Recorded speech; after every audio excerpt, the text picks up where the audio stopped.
वफाकी वज़ीर इत्तलात मरियम औरंगज़ेब का कहना है कि इमरान खान ने ज़ाती मफाद के लिए कौमी सलामती के साथ खिलवाड़ किया। अपना स्कैंडल सामने आते ही इन्हें सब कुछ याद आ जाता है।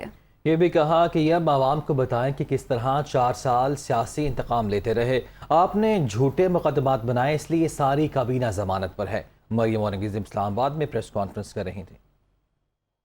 कल ये कह रहे थे कि मैं बता दूंगा कि क्या होता रहा है, कैसे हुकूमत आई है और कैसे ये तमाम चीज़ें हुई हैं। इनको बताना उस वक़्त याद आता है जब इनके ख़िलाफ़ कोई सबूत आ जाए। सबको जेलों में बंद कर दिया।